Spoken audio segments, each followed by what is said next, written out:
It's a mess in this attic. Lot going on, but there ain't no need to panic. Come on up and join, we getting wild, getting manic. Spitting truth for all you fanatics.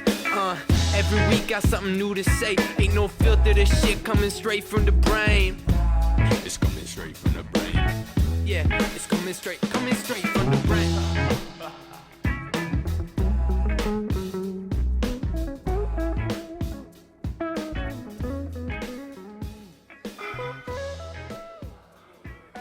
What's up, everybody? Today is Friday, May 28th, 2021. This is A Talk in the Attic. I'm your host, Kirk Ross. I'm glad to be back. It's been a rough month or so. Thanks for your patience. Thanks for having me. You can probably see if you're watching this on YouTube, I'm sweaty. And if you're listening, you can likely hear all the working out going on in the background here. No, this is not just water that I splashed on my face prior to this intro. And no, these are not just audio effects that I've added to the background to make it seem like people are working up here. I could prove it, but why would I do that? You should just trust me. The reason I'm in the working out mood tonight is because our guests today, Adam and Onome Militello, husband and wife duo. Many of you already know Adam. Some of you already know Onome.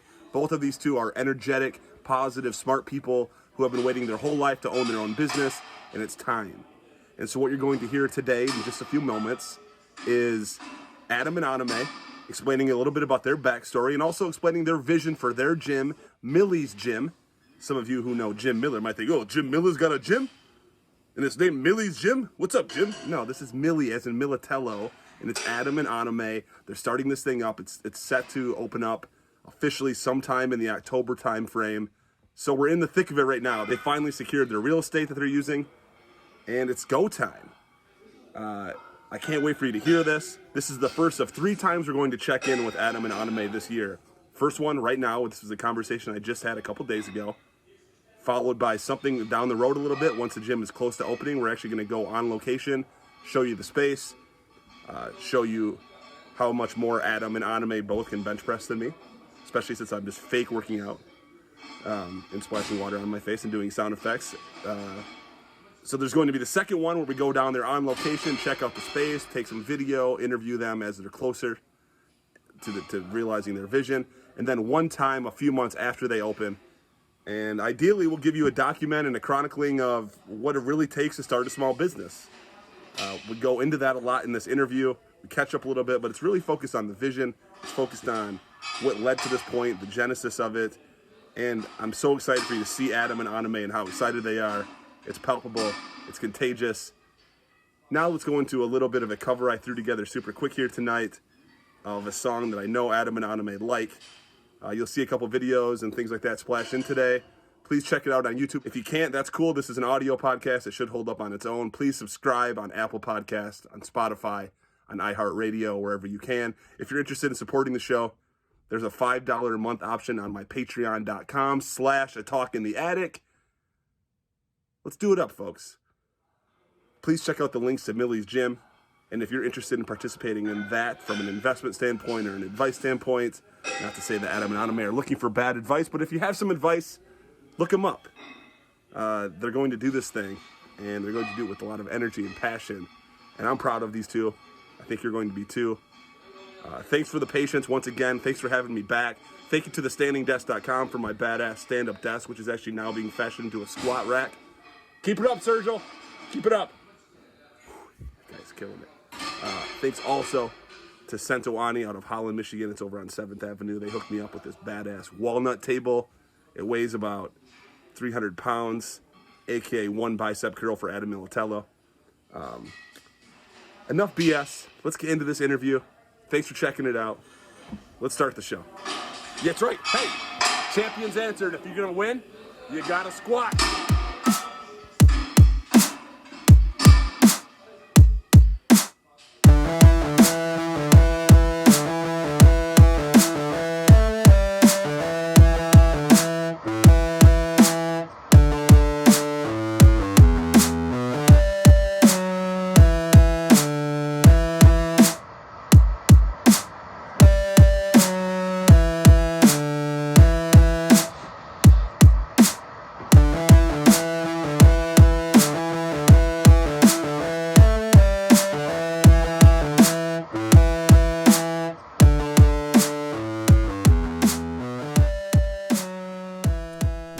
What a beautiful situation here.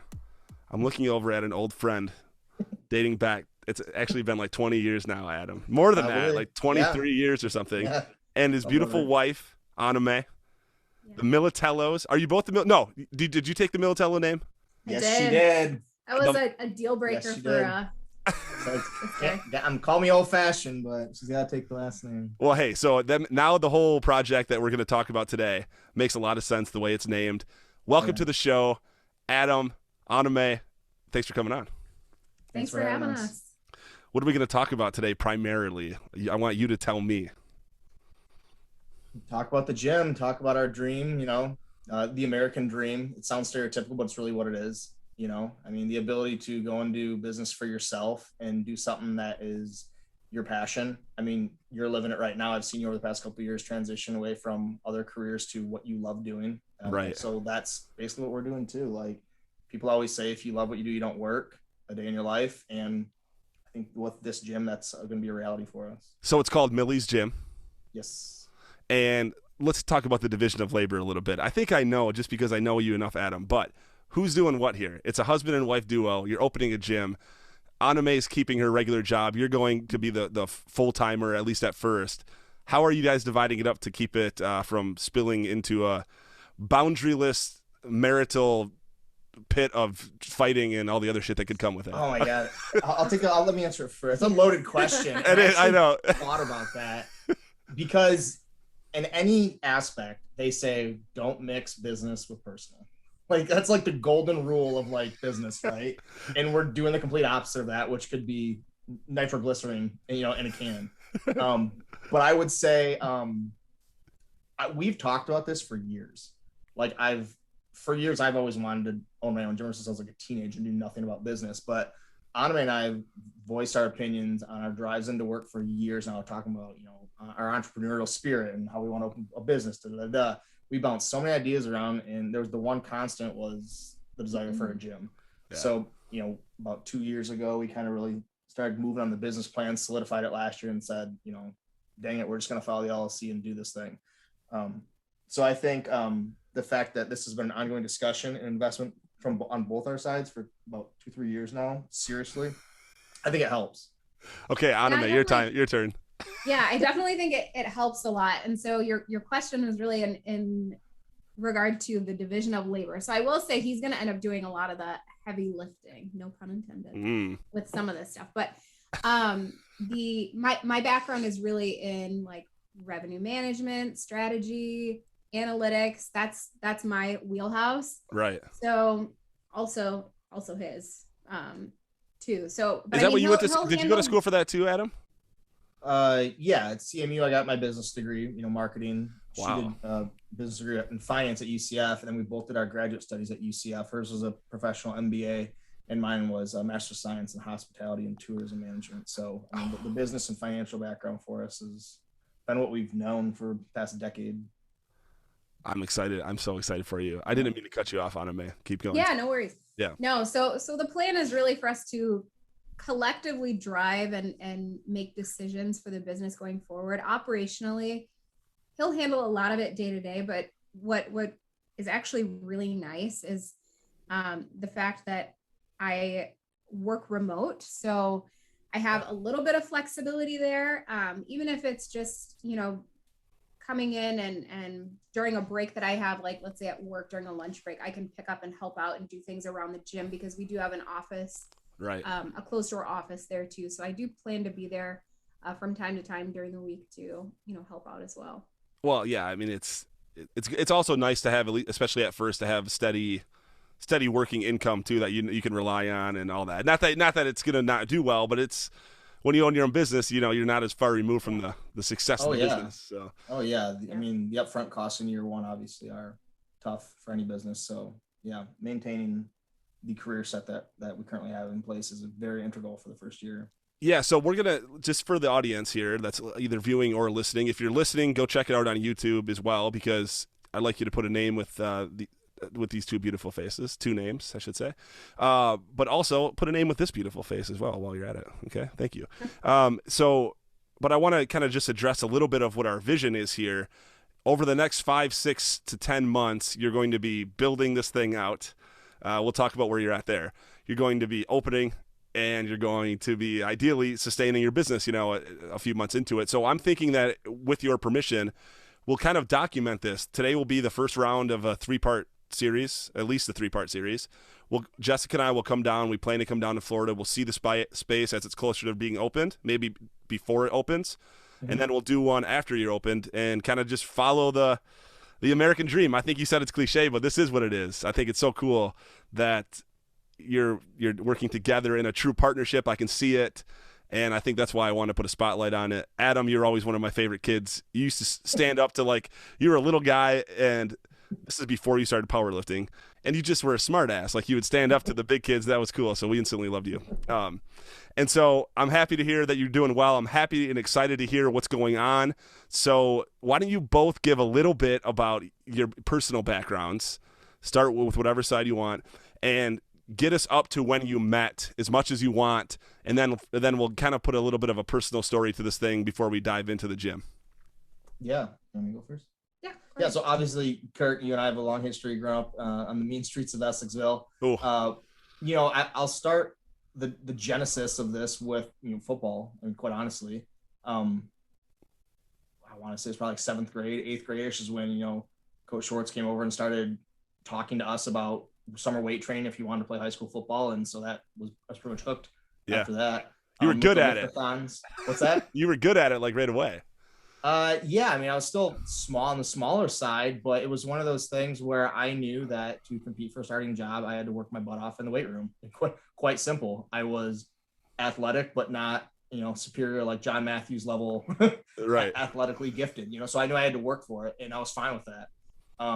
So in high school, it just took off from there, from freshman year.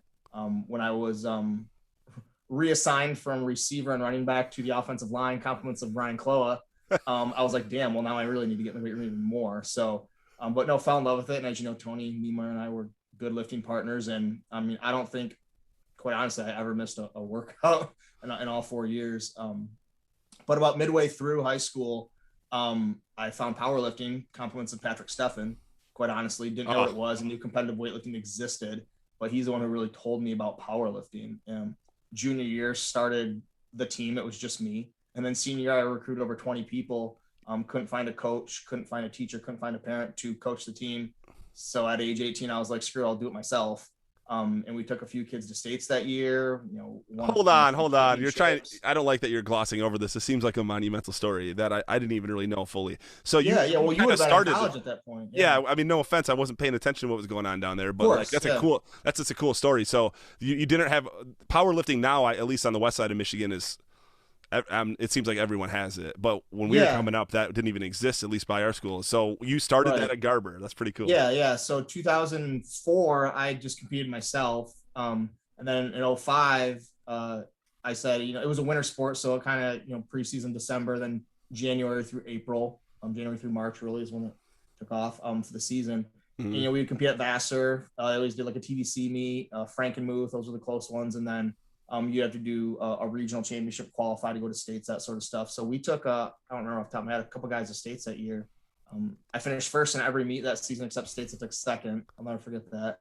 Still a good, solid campaign, though. But yeah. So, I mean, I was just happy. We had a banquet. We hosted a meet, actually. We sent out invitations to a lot of schools in Michigan. We had a great turnout. We had like 4 or 5 different platforms. Coach Schwartz was there, and we hosted a meet. I mean, it was as successful as a second-year club sport could be, quite honestly. So fell in love with it. Coached it my freshman year when I was in college, and stepped away obviously because I had to move on. You stayed back and you were taking classes? No, I mean I was at Central, but during the season I would drive back for the meets, and I tried to do it remotely, and still had a good season. Took some kids to states, but after that I was like, I need to, can't do this.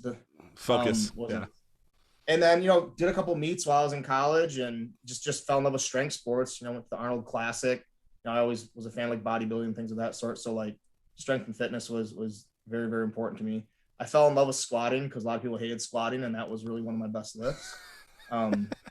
You're well known for your thigh. You're well known for your thigh. Yeah. Seriously though, a lot of people hated squatting, so I was like, all right, I'm gonna have the biggest bench press, but pound for pound, I'll have the biggest squat in this weight room, and that was my goal. I distinctly remember thinking that I want to be the best at something, and I just hit powerlifting as hard as I could. Not to mention, we all had it drilled into our heads that if you want to win, you got to squat. You got to squat. Yeah.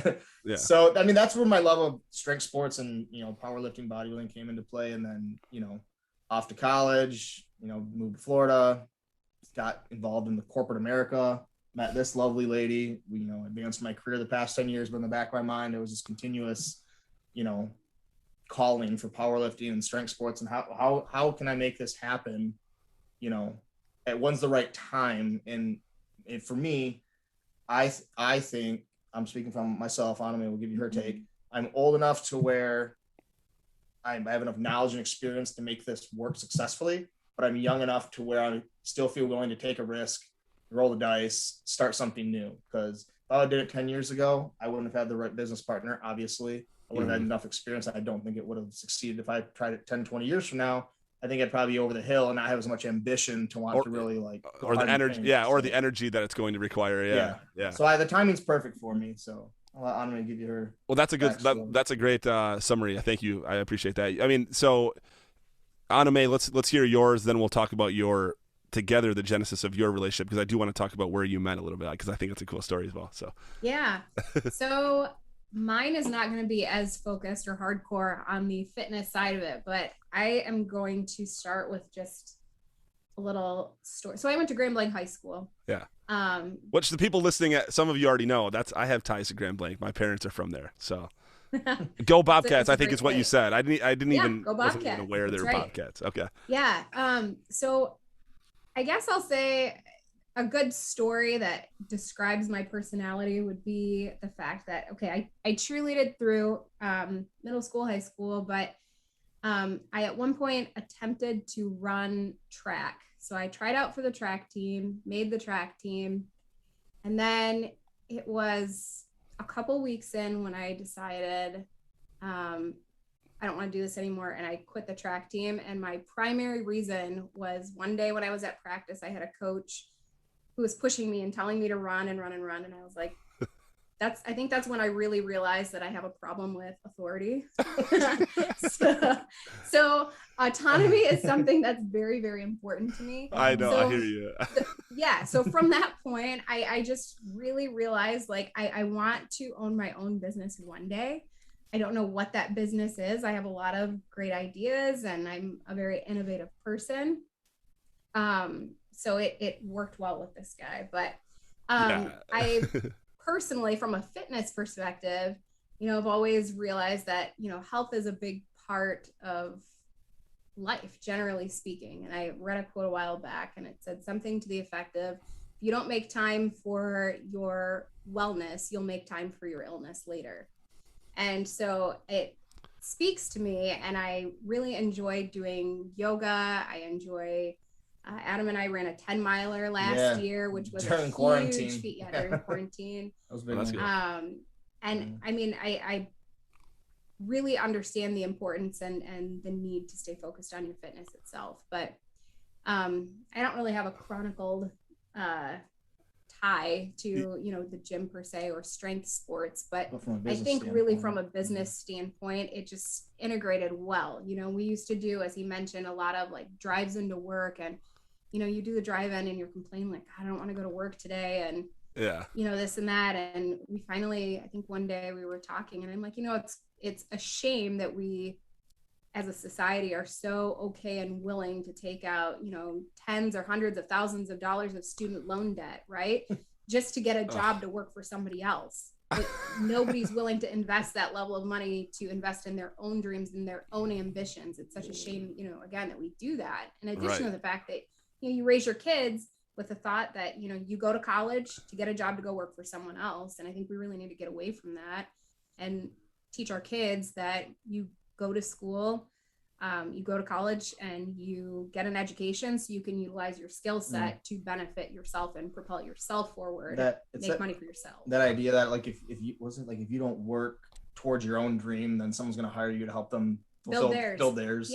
Yeah. 100%. I mean, I think it's different. We were led or brought up by a generation of parents who were brought up by a generation of parents where pensions and like there's a lot of loyalty from the corporations. We're not in that. So I viewed my time in corporate America as successful and fun in a lot of ways, draining and mentally taxing at times, of course.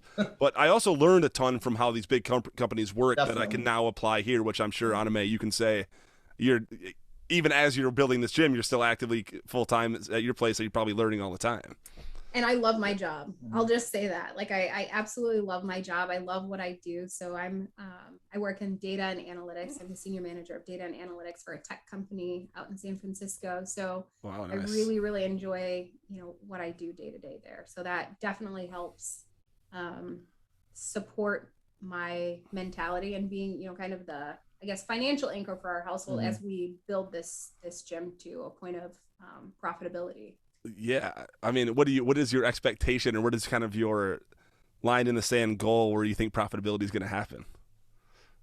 Honestly, I some people say like, it's expect to not, turn a profit day one and all that stuff. But I think that by doing that, you kind of set the bar low. So we're trying to be realistic, but not put ourselves in the mind frame that something like that can't happen. So at this point, we have ourselves, turning a profit a few months into business. And I think that's month two or three of like operations. Yeah. But that being said, that's with some very conservative numbers from a membership perspective, which I think is really key. Yeah. It's interesting because she mentioned our backgrounds in pricing, analytics, revenue management, dynamic pricing, all that strategy stuff. Like that's really where we met at SeaWorld, doing pricing and revenue management. So just like what a classic love story. Exactly right. The details and the data. So we mull over our financial statements and our projections for membership and attrition and everything that goes into it. But you never really know until you open the doors. So the projections are only as good as what you make of them or the research you put into it. So we've done quite a bit of research on the market. To kind of get an idea as to where we're going to be day one. So let's talk about the real vision, because before we talk about the projections and all of that, it's what's most important, of course, is who are you catering to? What's your why? We all talk about now these days what a company's why is. I think I know about. Why don't you explain it to me if you could? Yeah. So our the key question you just asked is like who we catering to, right? So in business, they say you can't cater to everyone, because if you do, you'll cater to no one. So we have to be focused on who we're catering to. I would say 2 or 3 buckets, essentially. With this being a family-owned business, we're very heavily ingrained in our community in the West Orange side of Orlando, Windermere, Winter Garden area. Mm-hmm. So we have a high school athlete ourselves in our house. So the high school athletes, we definitely want to cater to ages 14 and up, essentially, because that's your freshman year on up. A lot of these athletes can't get into other gyms because it's 18 and up. But a high school athlete needs to train in the off season, and when they're competing for time in their facility at their high school, or in the summer if it's closed, you never know.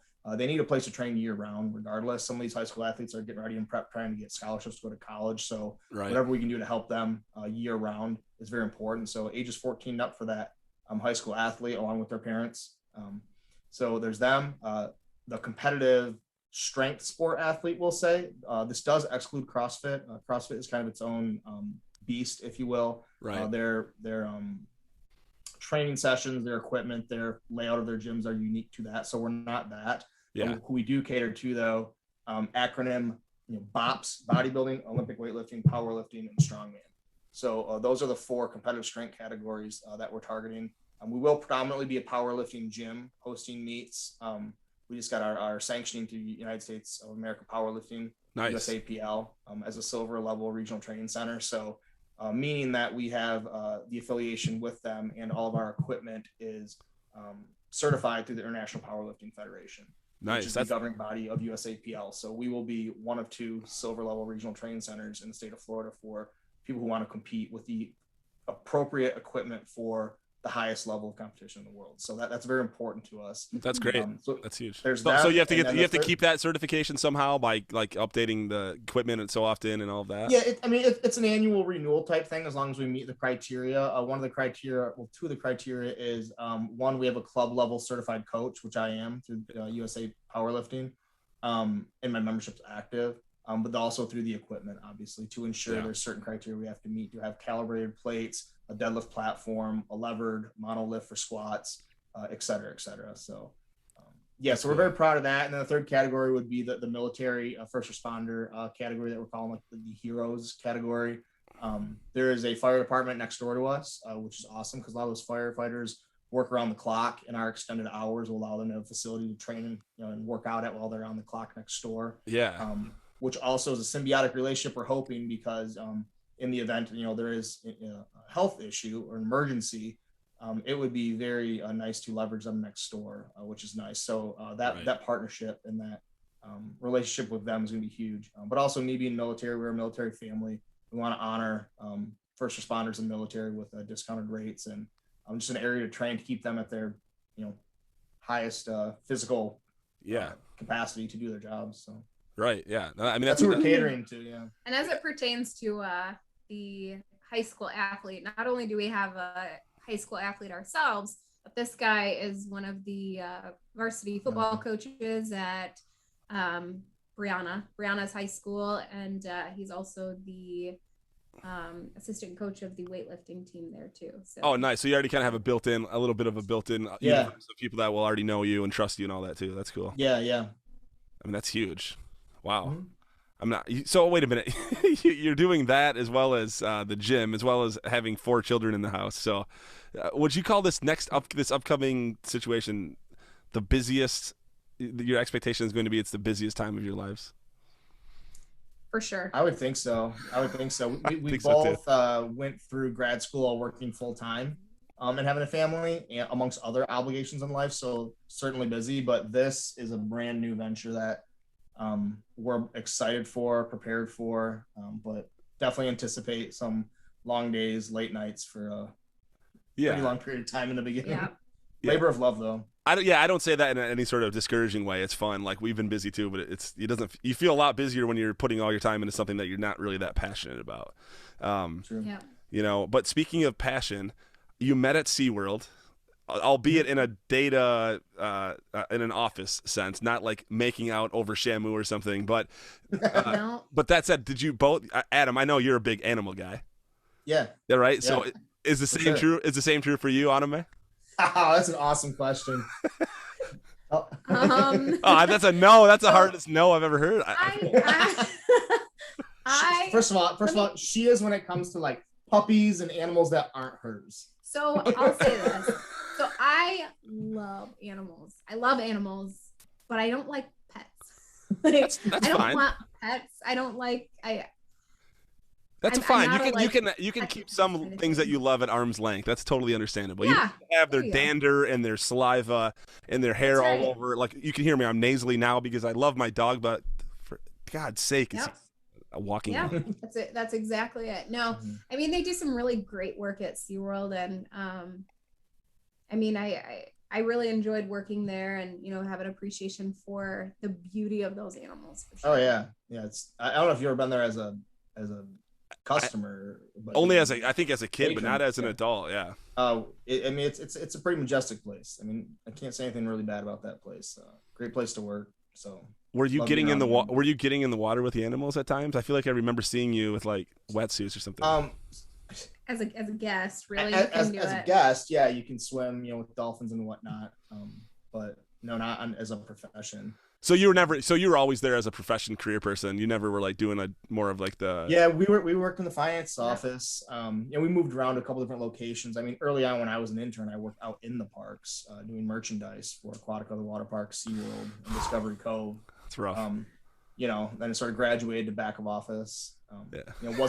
Wasn't as engaging as being around the animals, but certainly better in the summer heat in Florida, being in an air conditioned office. Yeah. Well, yeah, you know what they say about the retail people at SeaWorld, right? What's that? The stars go in the AC, the rejects go to the chum buckets. That's not true. I made that rumor up, but I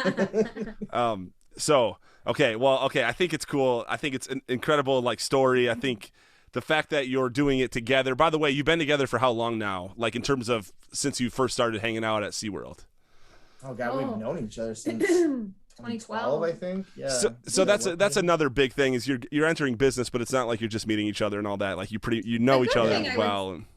Yeah, the good thing is we started out as friends for several years, and I'll go out on a limb and say that he was probably my best friend down here in Florida. Like he and I just like hit it off, and again, it was like just like constantly like again lighthearted, combative, competitive type of thing because we were peers for a long time in finance. So we used to just kind of razz each other, and it made the days pass quickly. But I think that was like the foundation of like our relationship and what's made it great. It's kind of interesting and fun and cool at the same time, like working on this with her, because for so many years we would work on projects like this for SeaWorld, Universal, other companies that we worked for in a corporate America setting where it was either assigned to us or one of us would be the lead or we'd collaborate on stuff. But now it's like we're literally doing that to the 10th degree, but for ourselves. Yeah. So it's like we're no strangers to like working on this type of like project, but now we're doing it for ourselves. Yeah, I feel you. There's times where some of the things I used to scoff at when I felt like it was just busy work. Oh my God, why is accounting having me do this? And now that we're doing it ourselves, it's like, oh, okay, this kind of is necessary. Yeah. Let alone when there's thousands of people working for a company. Of course, they're gonna have to do that, right? Mm-hmm. But okay, so let's hear about what's going to roll out. Let's hear. You sent me the floor plan. I'm going to put the floor plan up on the YouTube video. So if you're listening, go check that out. It looks cool. I mean, it's big. So I know Onome, you have a yoga background, so there's going to be that element to it. There's going to be the bops side of it as well. So let's kind of hear about first off, it's cool that you're doing high school athletes, Adam, because that's when you became interested in weightlifting, right? Where I wish something like this existed in Essexville growing up. So it's one of those things where it's like, pay it forward to the next generation. Be that place to help cultivate their, athletic, aspirations. Right. But your passion, on the other hand, yoga, you're also going to have that element of that in the gym, or no? We don't intend to do it right out of the gates. Let me say that. So coming right out, because we don't necessarily have a dedicated space for something like that. So we don't intend to do any classes or anything like that. Right. The hope is that eventually we will expand into a larger space. Right. Adjacent to us. An adjacent space. So there are two suite next door adjacent. So the hope is that we'll grow enough to be able to support, again, the growth in space. And once that happens, then we'll look to accommodate some things like that. This gym, the facility, the layout, everything about it started off in like a funnel, right? Like we were way pie in the sky. And then we're like, all right, as you start framing it up and little dominoes start coming into place, it starts sort of coming down into that funnel, right? So like, we started, it's like shoot for the stars. If you hit the moon, you're doing just fine. Like we shot for the stars, and then the vision kind of got molded together to where it is now. And it's in a pretty good spot. But we still have a long-term plan, long-range thinking, where do we want to be 5 years from now, 10 years from now. So like the idea is to grow, but stay true to, our brand. Our brand. Yeah, exactly. And so what is the brand? Like if someone straight up asks you to explain it in an elevator pitch or something, what do you say? I would definitely say that when people look at our logo or they think of our brand, what we want them to think of is, one, the fact that we're a family, like we're people. You go to the gym and a lot of these places are, big box. And actually, I'm going to backtrack and just say the genesis of some of this is we used to go to the gym and work out together. And I'm like, God, I hate being at this particular big box gym that shall not be named because of the people in there. That there are certain types of people who attend certain types of gyms. Right. Some of these big box gyms.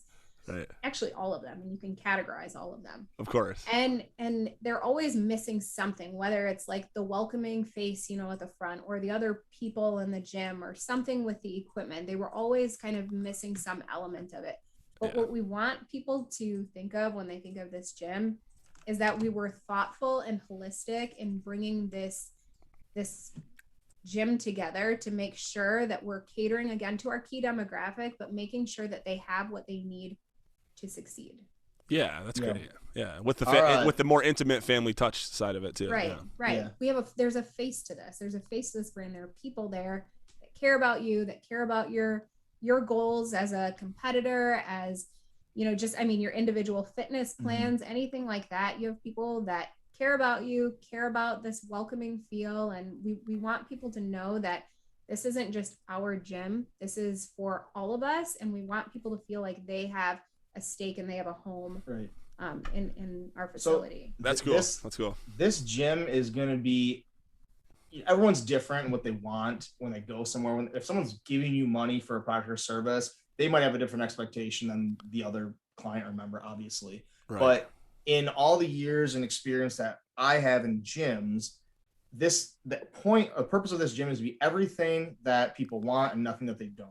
Now, obviously, that's not going to fit the mold for every single person. Right. Everyone's expectations are different. Right. But there's so many things along the way that I've seen in gyms, quite frankly, all across the country, that are good. I'm like, oh, that's something that like somebody who really cares and is passionate about strength sports would love, or that's something they would not love. Yeah. We will not have a siren that goes off when you drop your weights. Some have gyms do. Chalk for your hands. We'll have chalk for your hands because it's quite frankly, that's actually a good thing. It provides grip and safety. So no lunk alerts. You're saying no lunk alerts. Damn it. This will appeal to people who are serious about strength sports, but at the same token, we also don't want to scare away your average lifter. Like we are there. If an average lifter is curious about a strength sport, come on and we'll show you and join the club. So you're a certified instructor, club level instructor. Yeah, so that's huge. Yes. So we're not turning people away by any means. It's interesting, and this is probably a completely different discussion for a different day, but I'll speak for powerlifting. The sport of powerlifting has evolved dramatically in like our lifetime. The 80s is when it really kind of boomed and got big. But prior to that, it wasn't that well known. It was very kind of like regional, territorial. Right. Now it's like on a global scale. So my focus is to grow the sport of powerlifting. That's cool. From that element. So to answer your question, our elevator spiel as to who we are. Yeah. And this is verbatim. So Mili's Gym is a locally owned business in the exercise, health, and fitness industry, primarily catering towards bodybuilding, powerlifting, strongman, and Olympic weightlifting competitors. Our gym provides a superior weight training environment with an array of services, including cardiovascular, plyometrics, and agility conditioning that help our members achieve their strength, performance, and physique goals. Our focus is on the community through building strong relationships with our schools, local businesses, as well as our affiliate partners in the major strength sports. That's wonderful. Sums it up well. That's our spiel. How'd you put that together? A lot of drafting. So many iterations. Kirk, I'll tell you what, like everything about this plan and the business plan, the floor plan, the financial statements, we have gone through version after version after version. So going back to what I was saying, when people come in the gym, they're like, oh, the people who own this gym thought through every detail. Like there will be nothing commercial or nothing sort of cookie cutter about this gym. And I mean, every single individual weight plate, dumbbell, sign, you name it, has been well thought through. Probably more thought through than it probably should be. Well, that's the beauty of when someone starts a business that they're something they're actually highly familiar and super passionate about. Is you've actually, whether you knew it or not, it turns out you have known it, but you've essentially been scouting and figuring out how you want to do your gym since you started lifting, probably. Right. Without really even noticing it. Even her and I, like she mentioned, we used to go to a commercial gym in the area and it was just fine. But, this gym's going to be 2,150 square feet. So good size for a private club, but obviously it's not going to be the scope of like an LA Fitness Gold gym, clearly. Right. This is a small business, but all the equipment's going to be brand new. It's going to be certified. It's going to be name brand Rogue Fitness, which I'm sure you probably heard of Rogue, Columbus, Ohio. Yeah. We're getting a lot of our selectorized equipment from a company called Reflex Fitness, who's a subsidiary of Rogue out of Illinois. And some of our plates and kettlebells are going to be manufactured right in Cadillac, Michigan. Oh, nice. Which is products that Rogue makes. So it's basically Midwest blue collar Rust Belt made in the USA equipment down here in the Sunshine State of Florida. So it's going to be. It's going to be the all-American dream, right? So I have mentioned our logo. Oh, what? Yeah. What's your logo? Oh, yeah. Explain it. You've seen the so we'll throw it up on right here. Actually, we have the Michigan Block M. Hell yeah! But we took that. You don't want to say that. Not the trademark Michigan. No, it's not maize and blue. It's not maize and blue. It looks similar to this situation here, but it's different. And we have the It's when hilarious. we were talking colors, right? So we want to keep it to 3 colors. You know, anything more than that gets kind of detracts away from what your brand is. Black kind of speaks towards dominance, strength. You know, you see that a lot in weight rooms. But we want that metallic silver diamond tip plating inside the M. And you'll get a kick out of this. When we were talking in a drive-through about a year ago, what's this logo going to look like? Because your logo speaks to your brand. It speaks to who you are, what it represents. You know, the colors, the imagery. Is this a place I want to maybe think about joining? Oh yeah, there are giant agencies charging way too much money to be making, you know, logos for people to say like, this means this and this, you know. We came up with this while literally we're in the drive-through one night. We talked through it, but the diamond plate metal inside of the block M was from WCW Monday Night Nitro. If you remember when they would walk out from the entrance, the curtain, they'd have these big diamond tip like, you know, structures, and those were the stairs that went up into the wrestling room. They take the stairs and bash on the heads. So, but that's where that diamond tip came from. Yeah. And then below it is the barbell, you know, and the Carolina blue from Garber, and the genesis of where all this came from, the baby blue, Carolina blue. And that's our kind of our key color. And then the slogan of build your inner champion, you know, we went through probably 15 different slogans, mottos. What's our tagline going to be? And we landed on build your inner champion because it's one of those things where if you're told no in life, you can't do this, you can't do that, there's not enough resources for this, for that, then what do? You do it yourself. You find a way to figure it out. Just like coaching the powerlifting team, people said there's no money for it, no one wants to coach, there's no interest, and in a matter of a year we proved the opposite of that. So same thing here. We've seen a lot of gyms that we like but never loved, and it's like, you know what, let's just build our own. And to that end, like, fitness is such a personal thing for every single person, right? So build your inner champion can mean a lot of different things to a lot of different people, but regardless of whether you're there and you're, you know, there for bodybuilding, Olympic weightlifting, powerlifting, strongman, or if you're that everyday gym goer and you're just looking for a good workout, right, your inner champion is a personal definition, and we want to help people achieve that. Yeah, I like that. It seems very inclusive. I mean, it is going to have why don't you talk a little bit about kind of the ownership mentality that you'll be giving in based on the security system and all of that? Because I work for a company that our internal company gym was like that, and it was like the best, most clean gym ever because we were all responsible for it. So I kind of want to hear your philosophy on that. Yeah, go ahead. So yeah, I mean, it's going to have somewhat of an exclusive club feel to it, and we will personally know every person who comes in that gym.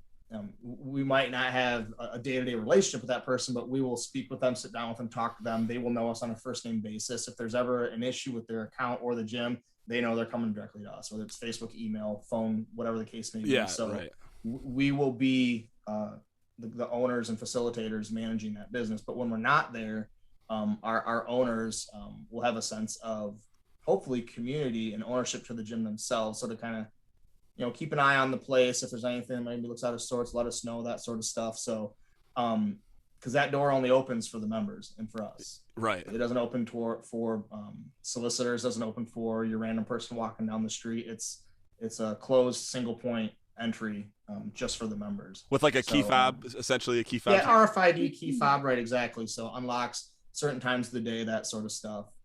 But, you know, it'll be under, you know, surveillance and whatnot to make sure that, you know, everything's compliant and everyone feels safe while they're there. Right. Yeah. I mean, there's always like spotting. People are always using spotters in like these heavy lifts, right? But do you have machines that'll be assist or whatever too? Yep. We do, but I think going back to some of this, we want this to feel like a family, right? So if there's somebody lifting here and you need somebody to spot you, we hope that our members feel comfortable enough with each other also to, you know, ask for a spot. But yeah, we do have equipment that will, you know, support that and ensure that we're adhering to the best safety standards, you know, of course, anything that's out there, because again, it's not going to be manned for the complete cycle of business hours. So we want to make sure that if somebody's lifting and they're alone, that they have the equipment that they need to make sure that they're lifting safely. The free weights are a massive component of what we do from a competitive strength standpoint, but I would say probably a third of our inventory for equipment is selectorized pin weight machines to where you don't need a spotter. So, you know, if you're in there after hours by yourself, you have that option to do that. You don't need a spotter necessarily. Right. Well, so I just thought of another maybe a side benefit here. You're going to be able to lift at your own gym, so you can scratch your gym membership fee. That's huge. That gets you one step closer to profitability per month. Yeah, one step closer to profitability. Right. So how does that? Do you lease equipment? How does that work? Do you purchase the equipment? What does that look like? So initially, when we built the business plan, we planned to purchase everything right out of the gates. And then we went down this path of looking to lease it, but we're leasing it, but in the end we'll end up owning it. So it's technically a lease, but I feel like I've heard that's how a lot of gyms operate. Yeah.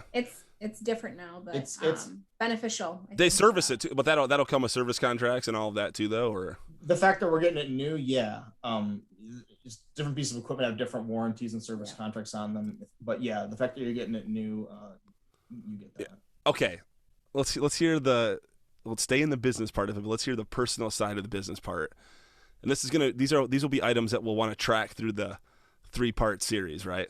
So let's start thinking a little bit like, what do we want to kind of track? What are you kind of most nervous about? What are you most excited about? What's a challenge that you envision? Something that when we come down there in a few months, we can clarify or give an update to, and then provide closure at the end. I mean, I think for me, I'm most nervous about. I really don't foresee this business failing, so that's not happening. Yeah. I think for me, you know him, so you know that when he commits to doing something, he goes like all in. Maintaining the family balance, I think, is probably my greatest concern. Yeah. And the thing I'm most nervous about, because this is something that we take home, and at the end of the day, we sit on the couch to relax, and then he wants to talk about the gym when he's been doing gym stuff all day. So so maintaining that balance, I think, is probably the thing I'm most nervous about. I'm most excited though about seeing his face. I know. I can. He's so excited. I can feel it too. I'm really excited to. I already know what his reaction is going to be like on opening day. I already know how much this means to him. Deep down inside, he's going to cry right now. I know. I'm starting to cry a little bit too. But I'm really excited to see that. But I just overall feel like this is going to add so much to the quality of life for our family. Not working for somebody else, having the flexibility to do what we need to do when we need to do it, but also building something for ourselves and something that we can leave behind for our children, and give them something to carry forward. It's cool. Funny, like she mentioned, like it's almost like a work-life balance thing. You hear that term a lot, work-life balance. When you're 20, 22, fresh out of college, you're just happy to have a job and benefits, right? And then for us, at least, it was climb the corporate ladder. Title and money is great, all along the way. But at some point, you kind of just, when you have a family and you have kids, it's like work-life balance. What's really important, right? Like, of course, we want to be sustainable financially. Who doesn't want that in their life? Of course. But for us, it's like, now we have the ability to, like Brianna, she's going to join the girls weightlifting team for Winter High School next year. I'm coach with the girls. So like that gives me a unique opportunity to train with my stepdaughter for 3 years as we prepare her to go off to college and hopefully play. Oh yeah. That's going to be awesome. And she's going to probably get her first job there and all the other stuff that comes with it. You can't, put a price on something like that, and hope that the other kids, as they go through the ranks, gives you a chance to do something unique with them. I mean, outside of like keeping the family fit and in shape, it just gives us an opportunity to balance our life and have control over our schedules and things like that. Yeah, and even though at first it's going to come at a financial hit, but it's still going to feel like a net positive right off the bat. Coming from experience, like I still haven't really made money off the podcast, and of course I have the luxury of having a wife who's a professional and an attorney who I help and all that. But so big ups to her. But at the same time, like I would trade all the money I used to make in all the world for what I'm passionate about doing now and making it for myself and somebody else. You mentioned your question about what we're most nervous about, most excited about. The list goes on for what we're most excited about. I mean, we could suck up an entire podcast what we're excited about. I'll agree with her though. Probably the balance early on.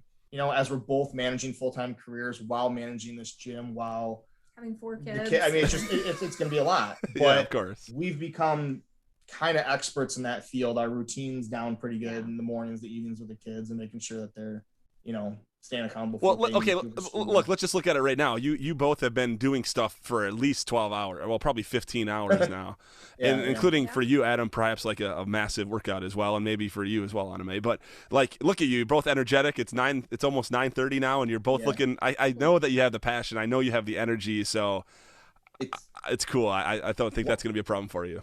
Yeah. One thing I'll say. So the whole small business concept, right? Like Onome said, there's like this. I don't want to call it a myth, we'll call it a stereotype, where it's like most small businesses fail or don't turn a profit for a certain period of time or whatever. And it's like, while that may be a accurate statistic, it doesn't need to be that way. So like Arnold Schwarzenegger has this quote about never have a plan B. If you don't have a plan B, if you do have a plan B, then you're expecting to fail or you're anticipating to fail. Yeah, it's like manifesting an alternative thing that you don't even need to think. I'm prepared for the safety net. Like if we're planning our escape plan or whatever, then we're already mentally preparing to fail. Like, don't do that. We don't have a plan B. Our plan A is to start this business and succeed. Yeah, and that's it. Yeah, your plan A is going to change. It's going to adapt the whole time, of course. But you're going to proceed. It's going to happen. It might sound narrow-minded, but you've been around winners, champions. I mean, you have idols. We all do. There's something unique about those people. They have a vision and a goal and a dream, and they only focus on that, and that's why they become successful. 100%. So like our goal is very, very high for this gym to succeed, and that's where we're not gonna have a plan B. Yeah, I mean, think about one of your idols. I know you have a few. I'm not gonna get into Yoda or the other fella on your other arm, but let's talk about Arnold. I mean, talk about a guy that has no business. The guy was born in Austria. I mean, Bill Burr has a whole joke about this. I'm sure. Yeah, after World War II. Yeah, and now he's the governor. Becomes a governor of. He marries a Kennedy. Becomes the governor of California. It's like, don't give up, people. I would be lying to you if I said like I didn't listen to Arnold Schwarzenegger motivational speeches on the way home from work on a regular basis. Like, why would you? That's cool though. The guy's inspiring. I mean, do you have a good impression now then? Oh, I mean, don't do it. No. Don't do it. It's not good for our brand. Yeah, you get canceled. Yeah, they'll cancel you for like.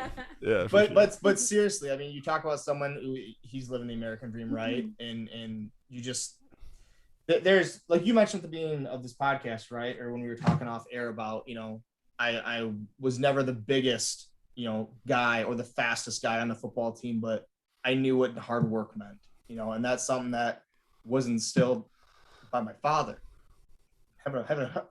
Yeah, it's okay. Yeah. Having a hard work ethic. What's The Rock says, be humble, be hungry, but always be the hardest worker in the room. You heard that quote? I haven't. Wayne Rock Johnson. Be humble, be hungry, and always be the hardest worker in the room, right? So that's been my mindset since day one. Like Onome definitely doesn't shy away from hard work. Like I think there's this type of thing where she always says like I can't sit still. Like if there's ever like a dull moment or a downtime where we get a break in life, maybe it's after the school year, or take a couple weeks of detox from whatever, I'm instantly finding something else to like preoccupy my time with. And this gym has been a labor of love for both of us, like hands down. Yeah. So like this to me is not work. Like I think about it all night. I work on it during the day. And her and I are constantly bouncing ideas in the bathroom, getting ready in the morning, seeing how can we strategize. I mean, this is, we're not shying away from putting in the hard work. Yeah, it's fun. Is like lunch breaks. This is like lunch breaks. Call me during lunch, and we're sitting here giving updates on what's happened with the gym today, what needs to be done, the running to-do list. I added this or that, and we need to true up these financials because we didn't consider that. Like when he says every detail has been thought of, like we truly have thought through any and everything, and it constantly evolves every day, but we're adaptable, we're ready, and we're excited. Well, you don't seem like two people that are at odds with each other, so that's great. I mean, you're definitely like on the same page, and that's like it's going to be exciting to watch. I can't wait to come see the next step of this. Yeah. But okay, I have some fan questions though. How long have we been doing this? Okay, Adam, let's face it. You and I share a couple really close friends. Right? So I reached out to them specifically. So these aren't just random people, but okay. One of our mutual friends, you guys might remember him as Jean Valjean in the 2005 performance of Beauty and the Beast. or 2004 perhaps. Tony Niemeyer coming all the way in from Florida, not far from you, right? He's down in Miami, St. Thomas University, about 4 hours. So here's what he wants to know. We have a coach, Dave Schwartz, who was instrumental for both of us, but I think for you a ton because of your development into the weight room and stuff that he led. What's your favorite Dave Schwartz life advice? As soon as you asked that question, something came to my mind that I literally just told her the other day. It might not be the best life advice, but it's certainly a memorable Dave Schwartz quote. Is it the Pincani thing? Don't say that. You're going to insult the Pincani people. I don't think many people from Pincani are going to come to our gym. Pincani is not in the market, in your market. Schwartz used to say, and you may remember this, that you and I drove to football camp that one summer in R.C. DeRocher's dad's Avalanche. Yeah, that was awesome. Yeah, Anthony Lohr. That's a completely different story. But we had fun, though. We had fun. That was a great trip. Yeah. But no, Schwartz used to say, and it was usually around that time because Pincani was a season opener. There's two good things about Pincani. When you're driving up north, you can stop and take a piss. And when you're on your way home, you can stop and take a piss. That's hilarious. So, I don't know if that's necessarily life advice, but it's definitely a Dave Schwartz. It depends how committed you are to the life of hating on Pincani. I mean, if that's your main, I mean, I don't think that's probably not life advice, which probably goes to show you how valuable Dave Schwartz's life advice really is. No, in all honesty, though, that guy, as you know, just recently got inducted to the Michigan High School Football Coach Association Hall of Fame. So that's a guy who, for all 4 years we were in Garber football, he was our head coach. So I mean, and he led by example too. That's why he isn't the most chattery guy. So his advice isn't maybe not as memorable, but he definitely had some good quotes that I probably don't want to repeat on air. But I mean, from a leader of like young men standpoint, like couldn't have asked for like a better mentor. No doubt.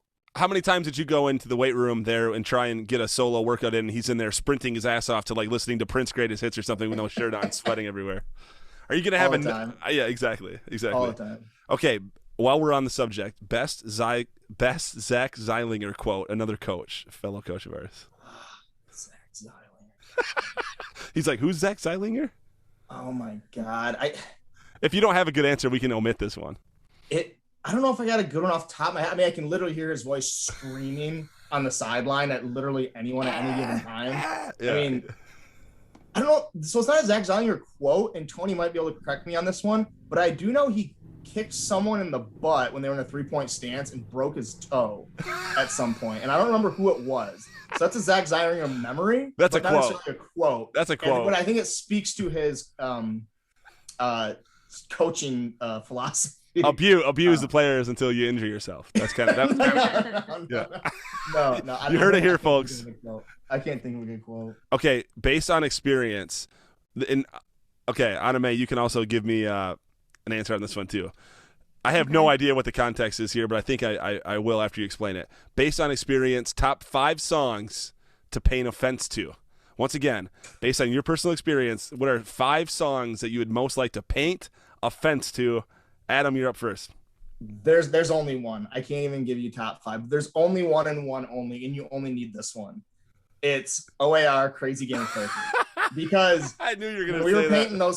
When we were painting those, that's the first time I ever heard that song was from you. And we had a little CD player, probably cassette tape player for all we know. That was like a little CD boombox. And every time we painted a section of the fence, we'd move the Powerade, the paint, the CD player down. And that song is like 9 minutes long. So you only had to listen to it 3 times during your shift to paint the fence.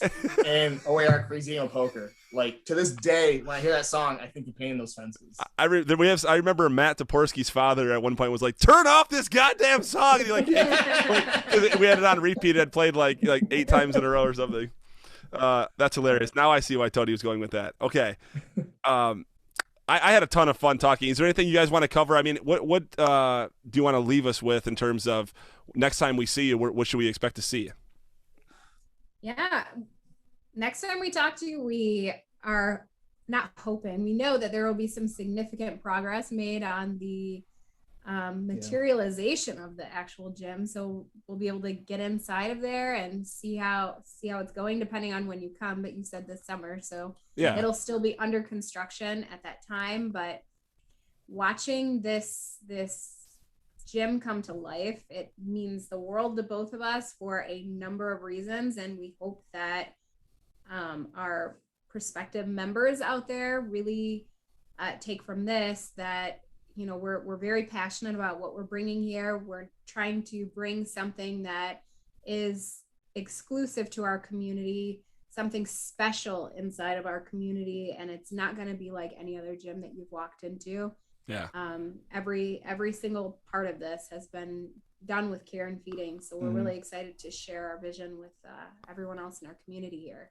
Yeah, it's so cool. It's so cool. There's I guess sort of like final thoughts, whatnot, what have you. So there's, from removing the gym aspect, just being a small business owner, local to your community, privately owned, there's things I learned growing up in Essexville, and I know Onome has some in Grand Blanc. Donna's Donuts is one of the staple points of the Grand Blanc area. It's this donut shop with I'm familiar with donuts. it. Yeah. You are familiar with it? Yeah. Really? It's amazing. Yeah. You Oh my have God. to be. If your parents are from Grand Blanc, Yeah, they it's should a well-known. be. Well, Nick Saharko lived in Grand Blanc for a minute too.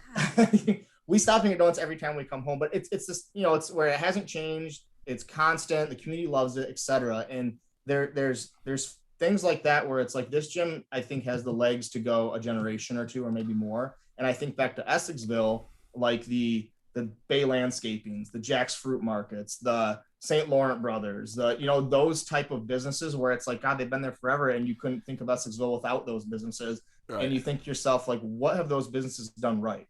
You know, location's key. The intersection that Jack's Fruit Market's on is key. You know, but it comes down to the owners, the people, the family businesses, the legacy, the involvement with the community. You know, when we went home last time, we took our kids to St. Laurent Brothers, you know, and they would have thought they were in a time machine 80 years ago in a candy shop, because you there when you walk in there. Yeah, it's cool. But it's a staple point, you know, and it's just, there's all these little things where it's like, whether I knew it or not, I was taking, you know, traits from all of them. And then I look back at age 34, and it's like, oh, these are some of those intangibles that these businesses have that now we are trying to apply to our business, and it just comes naturally. So I guess I think about, we have a very long range plan with this gym. Well, and all of those businesses it's a business with a soul, right? Like, it's, the intent is not, hey, I'm going to start a business. It's, hey, I want to bring this to the community because it's something I'm happy about, and I want to help bring some degree of joy or happiness or benefit to my community. Yeah. And that's really the sole intent with this gym. Is yes, it's our dream. Yes, this is something we love, but it's really about bringing something that we think is going to be beneficial and special to our community. Yeah, that's awesome. It comes through. I know it's authentic. People are going to pick up on that when they see this or hear this, and then of course they're going to pick up on it when they walk in. So yeah, I'm so excited that you shared this that you're sharing this with the audience here and with me. Adam, I'm happy to see you're doing well, man. You've always been a cool cat. Thank you. And I'm happy that I'm happy you met such a person that's even cooler than you. That's a difficult thing, but you managed to do that. And I like that there's kind of like, you're very mature, Adam. Okay, very mature. You're very serious. I'm not, you know, I knew you when you were a kid. Right. But it still was funny that a couple times you kind of stepped out of line from a brand perspective, and she was right on top of it. I love that. That was funny. Like, no, that's not good for the brand. Put my PR hat on. Yeah, I like that. Yeah, that's good. Yeah. A little bit. All right. Well, thank you, Adam. Thank you, Onome. This is Mili's Gym.